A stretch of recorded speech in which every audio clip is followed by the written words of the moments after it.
Hello everyone, welcome back. In this video we're going to talk about limits and continuity, and to get this discussion started I would like to jump right into an example. And in this example I want us to consider the function f of x comma y, which is defined by the equation where in the numerator we have x squared minus y squared, and in the denominator we have x squared plus y squared.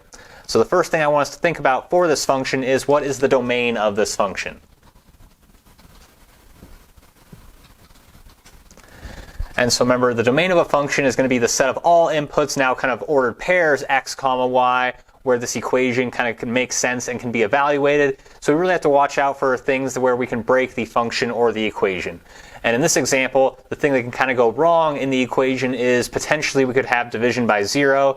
So we have to make sure that our denominator, x squared plus y squared, is not equal to 0. So that is really the only issue or point we have to avoid for this function. So our domain is probably best described as all the points x comma y where x squared plus y squared is not equal to 0, and well, that's only going to occur when x and y are both equal to 0. So our domain is going to be the set of ordered pairs or points x comma y such that x and y are not both equal to 0.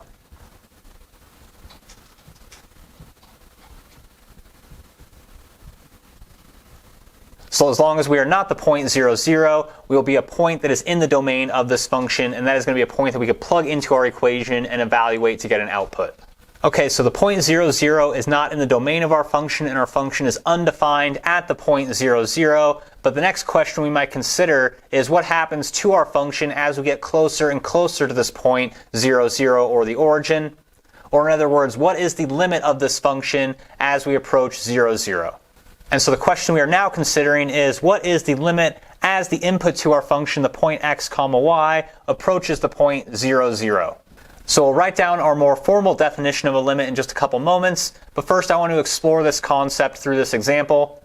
And we are going to use some of the same ideas that we used for limits for functions of a single variable. Right, when we looked at like the limit as x approaches a of a function f of x, the kind of things we would consider are how can we evaluate this limit or find this limit algebraically, numerically, and graphically. And we're going to try to consider all those same things now for our multivariable functions. And so when it came to our functions of a single variable and limits of those functions of a single variable, we had like the limit as x approaches a of f of x, and we had to think about what happened to the output of our function as x got closer and closer to a from either side. And we still have to do something similar here, however it is a bit more complicated. And so what really complicates the situation here for these limits of functions of two or more variables is now there's more than just two directions at which we could approach the point of interest. Instead of just approaching 0, 0 from the left or 0, 0 from the right, we could also approach it from above or from below or from any angle really. And so remember, for our functions of a single variable, when we were looking at those two-sided limits or limits from all sides, we had to make sure that the limit from the left and the limit from the right were the same, or that they were in agreement in order for that limit to exist. The same thing is going to happen here for our functions of several variables, but now the limit is going to have to exist and be the same no matter which direction we approach the point from. And so like I mentioned earlier, we want to try to think about being able to find our limits graphically, numerically, as well as algebraically. And so, well, graphically, we can just graph our function f of xy equals x squared minus y squared over x squared plus y squared. And if we take a look at the graph of our function, we can see some really weird behavior is going on at the origin or at the point 0, 0.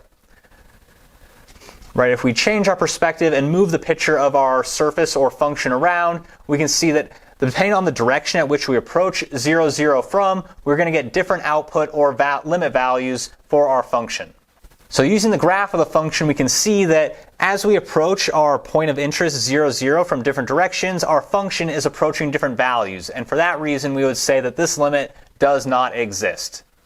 And so if we are able to graph our function, we can look at the graph of our function to see if it is going to have a limit value. However, sometimes we don't have access to that kind of technology, or the graph is very difficult to read an accurate value from, so we might try to find a limit numerically or algebraically instead. And so if we did want to find this limit numerically, the way we could do it is by creating a bunch of different sequences of points that are getting closer and closer to 0, 0. So this would be a lot more complicated and involved than the sequences we had to create and use in Calculus 1 when we were trying to find limits of a function of a single variable. And that's because, well, now we have to create a bunch of different sequences that are approaching 0, 0 from a bunch of different directions. It's really not enough just to check one or two directions for finding these limits of functions of two variables. We really have to check several directions in order to kind of be confident that the limit does exist. Even then, that's not proving that the limit will exist, but for our purposes, that's pretty much as far as we're going to go. We're not going to spend too much time or focus really rigorously proving these limits of functions of two or more variables. The reason why we're interested in these limits at all is to help us understand the idea of a partial derivative that is coming up pretty soon.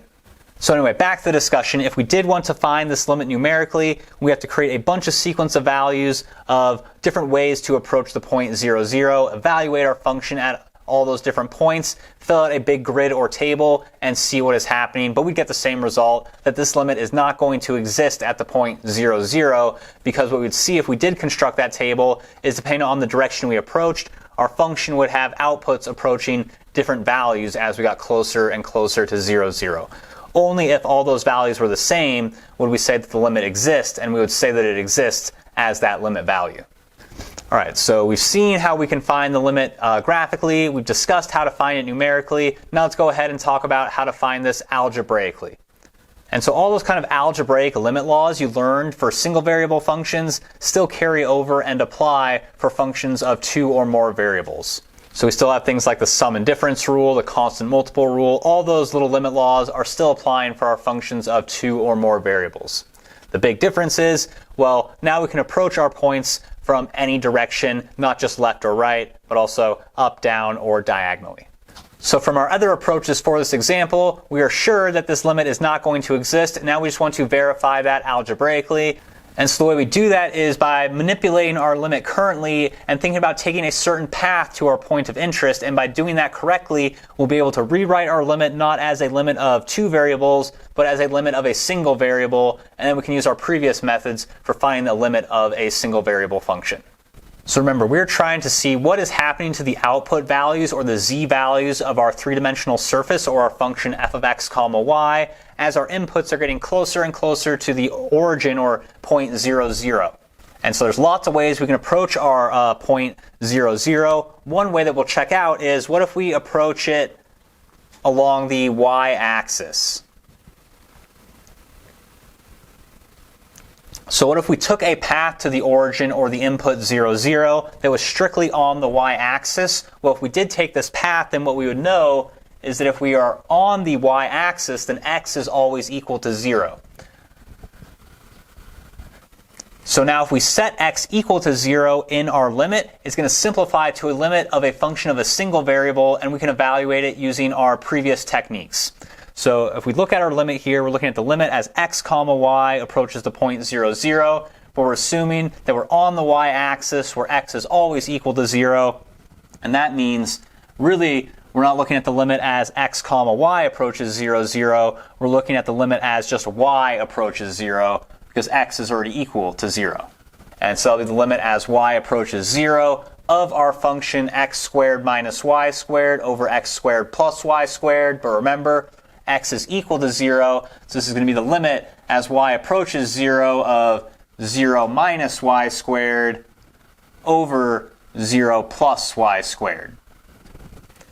And so, well, before we take the limit, we can simplify the function here, or the fraction, and write this as the limit as y approaches 0 of negative y squared over positive y squared. But those factors of y squared will cancel each other out, and we'll get the limit as y approaches 0 of negative 1.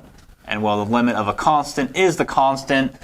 So what we see here through this algebra is that if we are approaching our point 0, 0 on the surface of this function, and we are getting closer to that point by traveling along the y-axis, either from above or from below, then our function is going to be getting closer and closer to the value of negative 1. But this is not the only path that we can take to the origin or the point 0, 0. Another way that we can approach the origin is diagonally through a line like y equals x.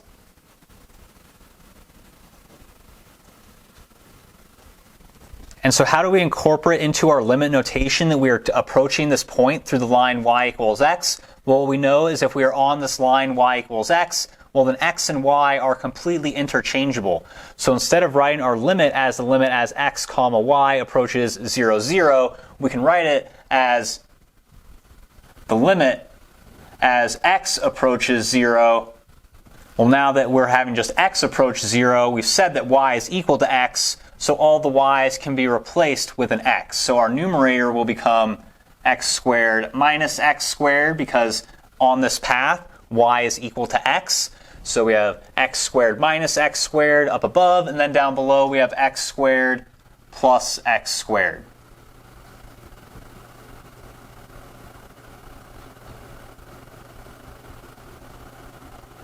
But now if we try to simplify our limit, we're going to get a different value than our first path, right? So the x squareds in the numerator cancel out, giving us the limit as x approaches 0 of 0 over 2x squared, but that'll be equal to the limit as x approaches 0 of just 0. And again, that limit is going to be equal to the limit of the constant 0. And now we can already see that our limit cannot exist because, well, if we approach 0, 0 from the y-axis when x is equal to 0, it looks like our function is going to be equal to -1. And if we try to approach our point 0, 0 along this diagonal line through the line y equals x, we can see that our function is going to approach the output of 0.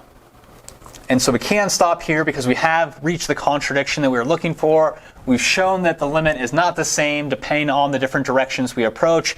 But just for the sake of more practice and to see this example illustrated, let's go ahead and check out evaluating our limit from another direction. So we've come through the y-axis, we've come through this diagonal line, y equals x. We could also go through like a parabolic line like y equals x squared. But for our last example here, let's just go ahead and travel or approach our point 0, 0 along the x-axis. And so if we want to approach 0, 0 through the x-axis, well then y has to always be equal to 0. And so what happens to our multivariable limit if we start by setting y equal to 0? Then it turns into a single variable limit, the limit as x approaches 0 of x squared minus 0 over x squared plus 0. Right, and to find this, we just set y equal to 0 in our function, and now our two variable limit is a single variable limit. And so we can go ahead and evaluate this pretty quickly. It becomes the limit as x approaches 0 of x squared over x squared, but x squared over x squared simplifies down to 1, and now we just have the limit as x approaches 0 of 1, but a limit of the constant is equal to that constant. And so if we go ahead and bring up again the graph of our three-dimensional surface, or the function x squared minus y squared over x squared plus y squared, we can kind of visualize these three different paths that we can take to the origin. And depending on the path we are taking, our function is approaching a different value of -1, 0, or +1. In order for a limit to exist for a multivariable function at a point, then the limit has to be the same no matter which direction we approach that point from. Alright, so we've already said this definition out loud a couple times, but let's go ahead and write it down and make sure it makes it into our notes. So we write the limit of f of x comma y as x comma y approaches a, b is L if we can make our function f of x comma y as close to this output number L, or this z value of L as desired, by making our input x comma y sufficiently close to but not equal to the point of interest a comma b. Again, this is really the same idea as it was in single variable calculus. The biggest difference is, well, now we have to be careful because we can approach our point of interest from infinitely many directions or angles instead of just from the left or from the right. So we just got through the definition of what it means for a function of two variables to have a limit. Now let's go ahead and quickly talk about what it means for a function of two variables to be continuous at a point. And while it's a pretty short conversation, it's basically exactly the same as what it means for a single variable function to be continuous at a point. So we say a function f of x comma y, or a function of two variables, is continuous at the point a comma b if the limit as xy approaches a, b of our function f is equal to f of a comma b. So if we very carefully take this limit from all directions of our function as it approaches a comma b, if that limit value is the same for all directions and it's equal to a finite constant number, the same number that we would get out of our function if we just plugged a and b in, then we say that the function is continuous at that point. And so if we're interested in our function being continuous over some set of points like the domain, well then it just has to be continuous at every single point a comma b in that set. In this example, we are given the function f of x comma y, which is defined as 3x squared times y divided by the quantity x squared plus y squared. And in this example, we're trying to find the limit of our function as x and y approach the point 0, 0, or we want to show that this limit does not exist.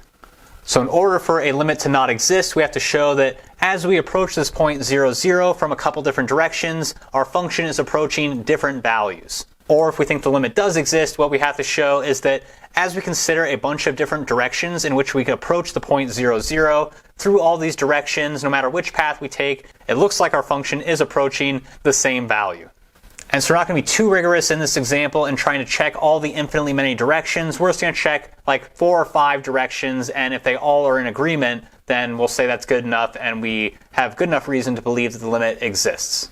Alright, so let's go ahead and figure out how we're going to approach the limit values. So we can think about visualizing our point of interest as a point in the xy plane or the domain of our function. And so once again, we are approaching the point 0, 0.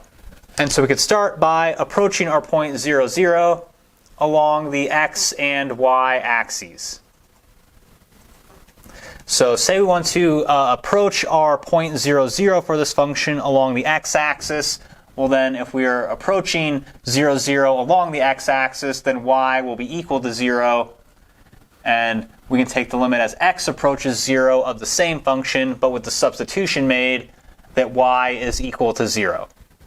Well, if we set y equal to 0, our numerator is going to have a factor of 0 and all get multiplied to 0, and our denominator will just be x squared. So if y is equal to 0 and we're on the x-axis, our function turns into 0 over x squared. And instead of taking the limit as x and y approach 0, 0, we can look at the limit as just x approaching 0. And well, what happens to 0 over x squared? Well, before we even take the limit, we know that 0 over x squared simplifies to 0. So then if we try to take the limit as x approaches 0 of 0, we get the constant 0. Okay, well maybe we'll get a different value if we approach 0, 0 along our y-axis. And so, well, if we're approaching 0, 0 along our y-axis, either from above or from below, it's going to require x to be equal to 0. And if we set x equal to 0 in our limit is going to simplify to a easier to work with limit. So if x is equal to 0, then it's not moving, and the only thing that is varying is going to be y, so just y will be approaching 0, and if x is equal to 0, we're going to have something similar happen. Our numerator is going to get a factor of 0 squared, and our denominator is going to simplify now to just y squared. So our multivariable limit simplifies to the single variable limit, and that limit will simplify even further to just the limit as y approaches 0 of 0. And again, the limit of a constant is the constant. So no matter which axis we approach the origin from, this function is approaching the value of 0. That's looking pretty good, but we've only really checked 2 directions, and there's infinitely many left to go, but we're not going to check all of them. But let's check at least 2 or 3 more before we try to get confident that the limit is equal to 0. So let's go ahead and try to check what happens to the output of our function as we approach the origin from the diagonal line y equals x. And so this isn't the only diagonal line we could use. We could also use y equals 3x, y equals 2x, or any line that goes through our point. Lots of these examples will use the point 0, 0, but if you're at a different point, then you have to change the equation for your line or whatever path you are taking to make sure that that function or equation that describes your path actually passes through the point of interest.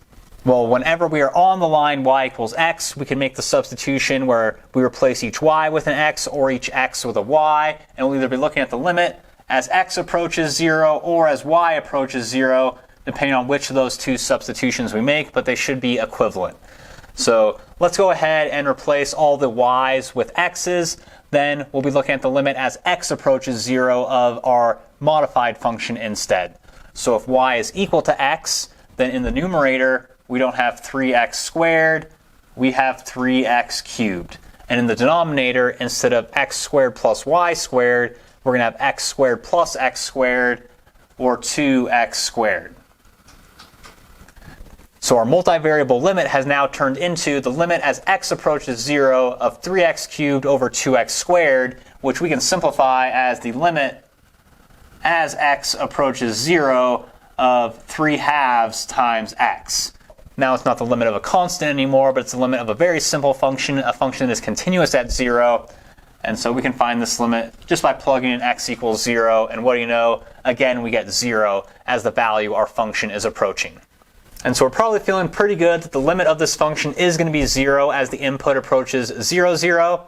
But let's go ahead and check just one more path. Most of the time, the paths we take are these straight line paths, but they do not necessarily have to be straight lines, but they're the easiest to check. We could even take some weirdly curved path like a parabolic path.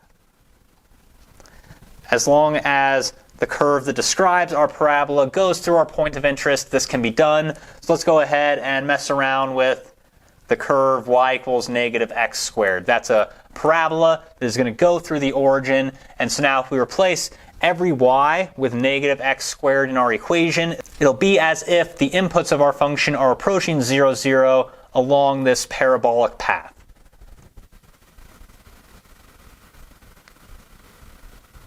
All right, so if we're on the path where y is equal to negative x squared, or we're on this flipped over parabola, then what is going to happen to our limit? Well, we can write it as the limit of a single variable function using just x now, because we'll replace each y with negative x squared. So our factor of y in the numerator is going to be replaced with a negative x squared, and that will give us a negative 3x to the fourth in our numerator. And in our denominator, our y is going to be replaced with a negative x squared, so that'll make our denominator x squared plus x to the fourth, right? That y squared is going to be a negative x squared, and negative x squared times another negative x squared is going to give us positive x to the fourth. And so now we have a much simpler limit to work with, and the best way to evaluate this limit is to cancel out the greatest common factor of x squared. If we do that, we can rewrite it as the limit as x approaches 0 of negative 3x squared over 1 plus x squared. And so now we can find this limit using direct substitution. Plug in x equals 0 everywhere. And we end up with 0 over 1, which simplifies to just 0. No surprise by now that this limit value is equal to 0. We should be pretty confident at this point that the limit of our function is in fact 0. And so we've done this purely algebraically just by approaching our point of interest through these different paths. If we go ahead and take a look at the graph of our function, we're going to see this same exact thing happening. No matter which path we take as we approach the point 0, 0, our function is approaching the output or z value of 0 as well.